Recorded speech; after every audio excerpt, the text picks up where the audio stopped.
হাতে গোনা 2-4 জন বন্ধু থাকুক, যাদের সাথে মজা করতে গেলে দুবার ভাবতে হয় না, ফোন করতে গেলে ঘড়ি দেখতে হয় না, যাদের সাথে সম্পর্কটা একদমই ফর্মাল নয়, যাদের গায়ে অনায়াসে পা তুলে ঘুমিয়ে পড়া যায়, যাদের যখন ইচ্ছে জড়িয়ে ধরা যায়।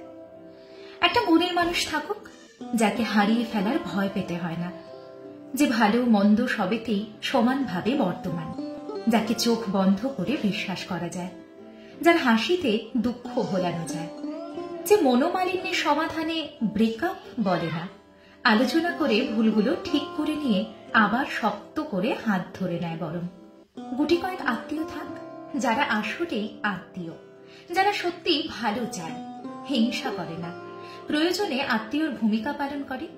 পরিবার হোক মানসিক শান্তির জায়গা, বাড়ির লোকগুলো ব্যাকবোনের মতো সাপোর্টিভ হোক। দিন শেষে মনে হাজারো অশান্তি নিয়ে বাড়ি ফিরলেও বাড়ির লোকগুলোর সাথে সময় কাটিয়ে মন ভালো হয়ে যাক। জীবনে মানুষ অল্পই থাকুক, হাতে গোনা বা গুটি কয়েক। পরিসর ছোট হলে শান্তি থাকে জীবনে। জীবন অনেকটা রেডিওর মতো, তাতে বিভিন্ন ধরনের ফ্রিকোয়েন্সি নিয়ে হাজির হয় বিভিন্ন মানুষ। সব মানুষের সাথেই আমাদের ফ্রিকোয়েন্সি ম্যাচ করবে এমন কোনো কথা নেই। বহু মানুষ জীবনে আসে, যাদের সামনে দাঁড়ালে ঝিরঝির করে সবকিছু, অস্বস্তি হয়, কষ্ট হয়, শান্তি পাই না। ওইখানে থাকতে নেই, এগিয়ে যেতে হয়। অনেক অনেক মানুষ পেরিয়ে গুটি কতক মানুষ পাওয়া যায়, যাদের সাথে আমাদের ফ্রিকোয়েন্সি ম্যাচ করে যায়।